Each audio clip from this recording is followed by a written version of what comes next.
जी कहिए। बिल्कुल कहिए। लवली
सुना सुना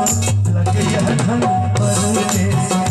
सुना सुना लगे यह धन परदेस में, परदेस में ये परदेस में, परदेस में परदेस में, सुना सुना सुना सुना ये सुना सुना लगे यह धन परदेस में, सोना सोना लग गया धनी परदेस में,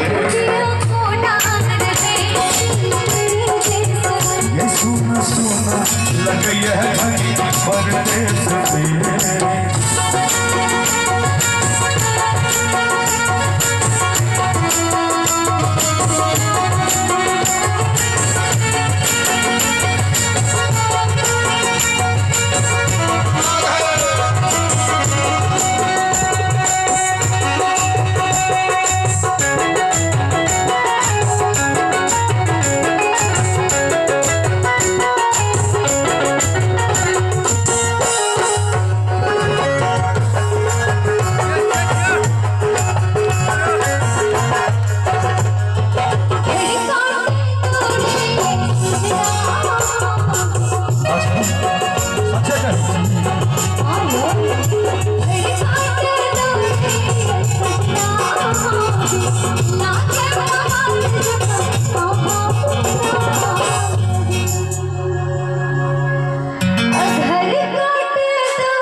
सच सच एकदम सच कहै छै, मांग पर कहै छै, सही कहै छै। हम परदेस में परदेस में यो पिया, परदेस में यो पिया, यो पिया, यो पिया, यो पिया हमरा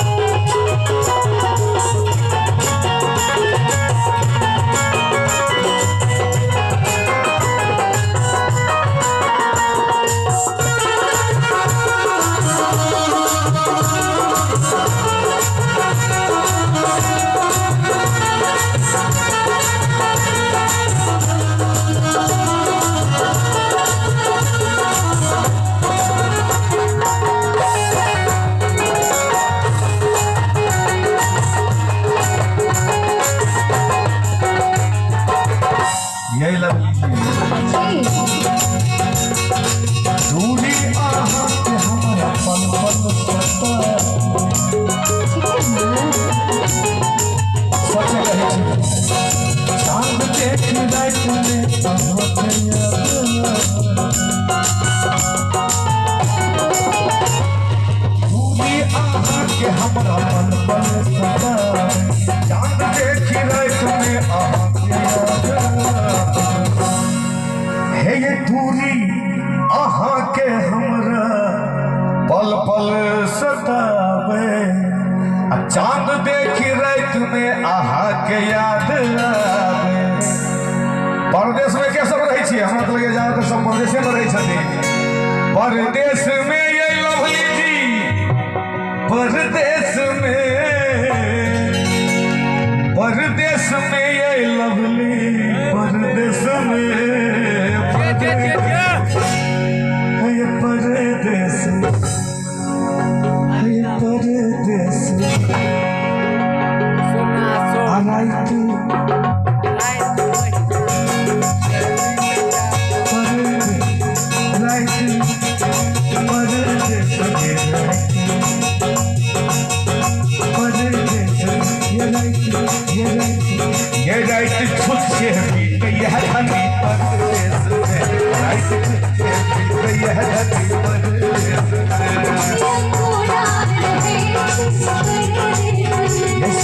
सोना लगे यह घड़ी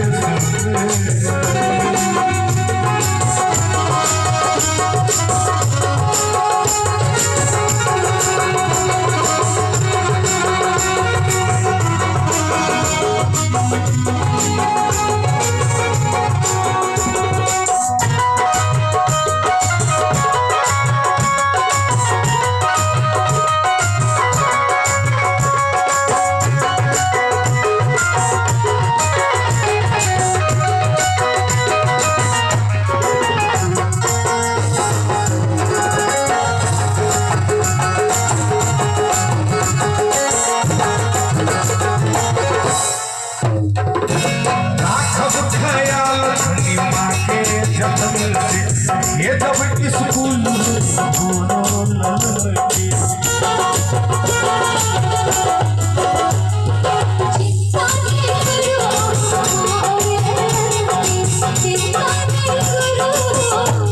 आयो भैया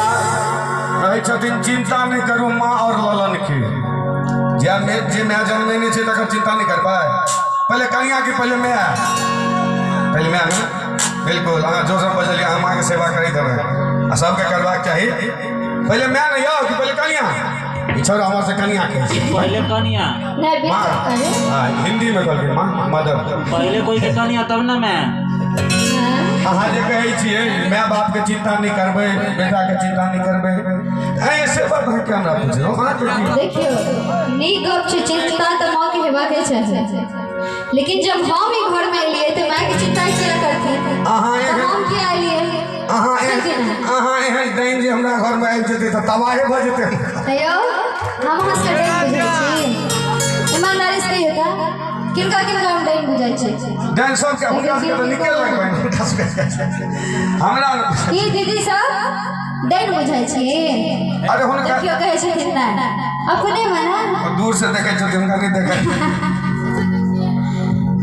बुरान मान में सॉरी अगर ये चिंता करते तो हम बेगारे न छिए घर में और देख अच्छा अहाँ चलो माँ के चिंता करबे हम माँ के चिंता करबे पर हमार चिंता के करते तो की चिंता सब करते हां सब करबे हमार चिंता एसटी से के मोबाइल चिंता नहीं करूँ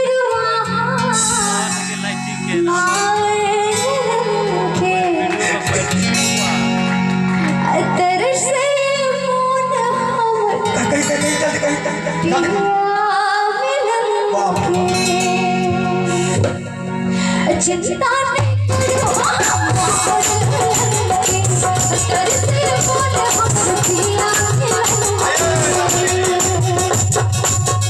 परदेश में ये लवली जी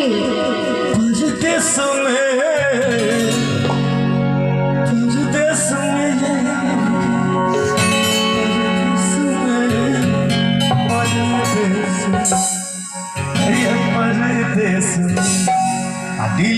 तर भइयो तरसैया परदेश में दिल तर भइयो तरसैया